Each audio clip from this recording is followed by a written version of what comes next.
Warriors of price action and guardians of fundamentals, welcome to Retail Recon. On today's technical analysis episode, we're building on our candlestick foundation from previous episode. We're covering support and resistance, the key battlefield zones where buyers and sellers clash again and again. The objective is simple. Learn to spot these levels easily so you know where price fights happen instead of chasing blindly. So gear up and let's go to work. Think of your chart like a battlefield map. Support and resistance are the high ground and choke points where the real battles go down between buyers, who defend the bottom, and sellers, who guard the top. Support is that price zone where buyers have stepped in before to stop the drop.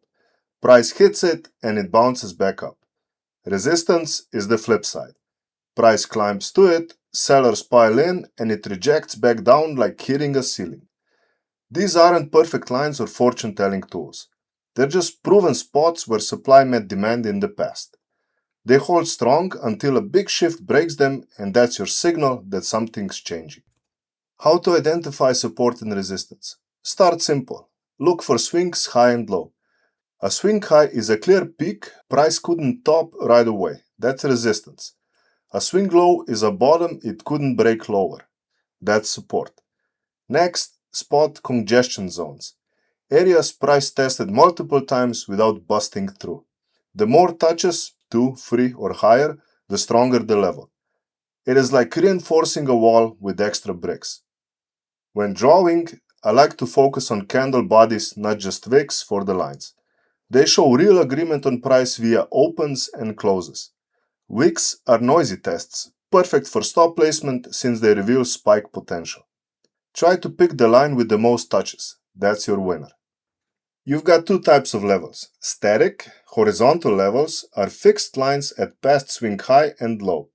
Dynamic levels slope with the price. Those are your lines such as moving averages, 20 or 50 day for short term and 150 or 200 day for big picture. Everyone watches these, so price bounces off them reliably. Think crowd psychology in action.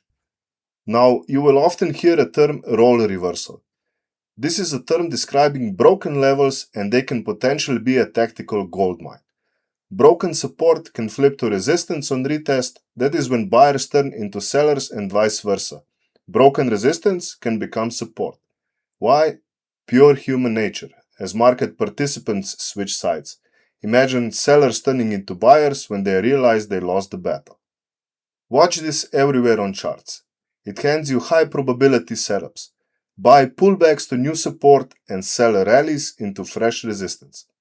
As mentioned previously, pay attention to how many retests have occurred. If there aren't any, that could be a signal of a roaring trend, so be cautious if you want to jump on board. Timeframe hierarchy matters and higher timeframes rule. A weekly support with free bounces over months carries much more weight than an hourly level over 2 days. I recommend that you scan multiple frames for confluence. Look for daily levels aligning with weeklies. Those are your prime battlegrounds. It is a good rule of thumb to be aligned with the main trend, short, medium, long, so you swim with the tide and not against it. Let's now move to the example. We'll use the same chart from our previous candlestick episode. Before you is a daily chart of RMS, and we'll walk through the protocol step by step so you can see how to mark these levels yourself. First step, identify the major highs and lows. I mark these with straight horizontal lines. This isn't a fully formed level yet. It's just showing the highest and lowest prices claimed in that time period. I focus on wicks for the lines, and I use them to identify violent tests and potential stop levels. Average true range, or ATR, can help quantify that volatility too, but wicks give you a visual right away. Now that we have the highs and lows marked, let's look for the real zones. Immediately you can see the candles moved sideways and stayed well within these defined areas. When marking trends or zones, the more touch points you have, the stronger the level. This isn't exact science. Draw them in a way that connects the most tests and works best for you. As you can see, price made several lows around 280 over the period of couple of months. That's strong support. Notice how each test was shallow, with buyers stepping in quickly every time. Up here at 2150, sellers kept price several separate times. That's classic resistance. Now that we have these zones marked, what do you notice next? Exactly, couple of breakouts at 2150 level. Based on what we just learned about role reversal, what could happen next? Right, the former resistance could turn into support on a retest, but in this case it didn't hold. Also, don't forget about that highest price mark we drew earlier. That could become the next resistance point in the future. As you can see, trading support and resistance means being prepared for multiple scenarios. Depending on your trading strategy and thesis for the trade, you adapt to whatever price does next. And that, for me, is one of the real beauties of trading. The unpredictability of the battle. You work the upside scenario while protecting the downside and react to whatever happens on the battlefield. Let's now walk through a couple of common mistakes. First up, line overload. This is when you clutter your chart with 20 or 30 different lines everywhere, turning a clean battlefield map into a messy nightmare. You end up second-guessing every move because nothing stands out.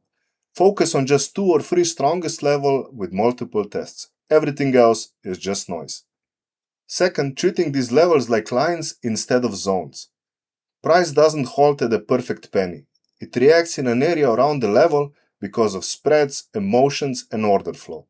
Draw zones with shading or width, not razor-thin lines, or you'll get faked out. Third, ignoring the timeframe hierarchy. You don't want to jump in hot based on a 5-minute chart, only to watch it slam headfirst in a massive weekly resistance wall that crushes your position. Higher time frames are the generals. Lower ones are scouts. Always zoom out first. Fourth, chasing breaks with FOMO. Price blasts 5% through a level, you panic buy late, and then it reverses right back. Classic trap. Discipline means waiting for that retest pullback for confirmation. I acknowledge that there is a chance retest never comes and the trend might be real. If you decide to jump on it, play it smart and use a tight leash. The solution across all this is simple. Keep charts clean, prioritize multi-test strength, demand confluence across frames, and enter only on disciplined setups. Practice this on paper trades first. Patience here builds your edge. Let's log this mission in with a full recap. Support and resistance are your ultimate battlefield map. They're not some crystal ball for predicting the future, but proven zones where buyers and sellers have clashed hard in the past and will likely battle again. Start by scouting swing highs for resistance and swing lows for support, then strengthen them with multiple touches in congestion areas. Aim for 2 to 3 tests minimum, more is better. Draw through candle bodies for the real trend lines, save wicks for stop placement intel.